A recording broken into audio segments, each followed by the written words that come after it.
My name's Kabir, co-owner, co-founder, and bar director of PANTJA.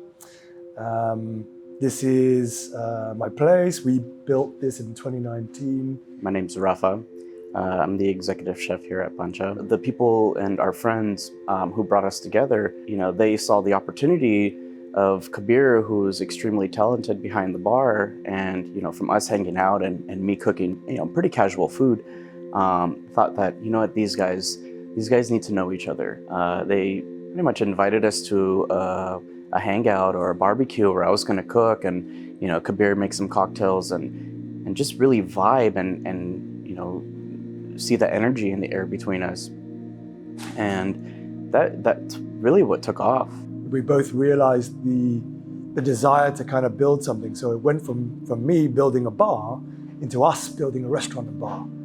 But what happened was a real blessing. Running the bar is my day job, but it's my privilege to be a part of talking about the food and the culinary process and culinary culture we have at PANTJA. It is reputed, not 100% and universally agreed, but it's reputed that the origins of the word punch came from the Hindi word panch, meaning 5. Originally, the etymological root of that was PANTJA in Sanskrit. And that's where it started, but where it ended up is being 5 key things that we really care about, which is great food, great drink, great music, great design, and great hospitality. Within those elements, the food, we had key highlight ingredients or principles that we would use to make up our menu, our food, and our direction. The ingredients that we use are also a very, very key component. Quality is everything in what we use here, and that's what makes what we do here different than anyone else. It starts with, oh, I've got this awesome ingredient. What can I do with it, right? The ingredient will also drive the direction and theme behind it. All of the produce, or 90% of the produce that we use here, come from the farmers that I work closely with that produce the herbs, the lettuces, the vegetables, and what we use here. And then the other part is sourcing ingredients that come from some of the best producers from anywhere around the world. From a drinks perspective, I tend to be very classically leaning.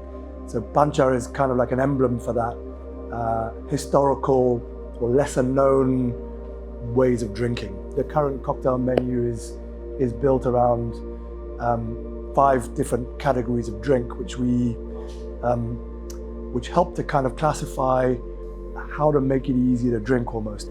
So breaking the menu into easily digestible categories is what we did at PANTJA, to try to make it less daunting and easier for people to understand what it is they're going to enjoy.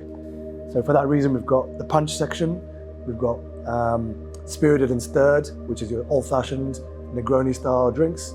We've got sour style drinks, long, bubbly, refreshing, which we call Collins and highball drinks, and then light and low ABV. And that is very easy and simple for everybody to kind of approach and think, okay, exactly what do I want to drink? The 5 months trading we had before the pandemic was phenomenal. We're just starting to settle our feet into who we are and what we're about. What was interesting is, I think, the difficulty and challenges of that period mean that you have to keep on kicking your feet to stay above water. So it was a whole learning experience. A lot of it was through communication on how we're going to be able to reach people and what we were going to do. And we had to stay, relevant and top of mind for people to be able to have a business and to send stuff out. And, we used to plan, 1 to 2 weeks out on what we're going to do, and develop quite a few concepts during that time and new ways of doing business. It was a totally different strategy than a dine-in experience.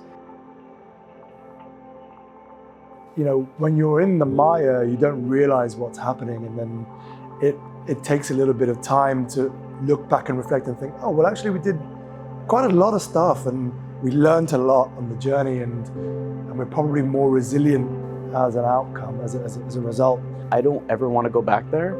but it was a very humbling experience, and it was something good for myself and I think all of us to go through. It was a humongous learning lesson where we came out very, very strong with a lot of learning lessons that made us more efficient and in a better place. Who we are now is in definition of having gone through those difficult periods. I think there are a number of menus that stay with us from that period of time. There are still a number of dishes, there's still a number of, I guess, concepts that we trialed during that period. Yeah, that we now know that, okay, well, that thing didn't work, or this thing really did work, and we know that we've got some ammunition for later on down the line. If an opportunity arises, we can, maybe revisit a particular idea or a particular concept. I'm not just the executive chef anymore. I'm a mentor for my chefs to be able to understand and find a voice within themselves. People who learn a mentality and understanding of philosophy and go on to be able to use the knowledge and things that they've learned to build something for themselves and lead the same way. I had the idea, the concept of what PANTJA was going to be, and we embellished that together. I think as with many things, you have an idea of what you want to create, and sometimes it takes off a slightly different direction, and being open to that and letting it take its course, I think, was part of the journey too. And many things we've done we're very proud about, many things I've done which, we sucked at and we didn't get right at all. But again, that's part of the journey, I think, as well.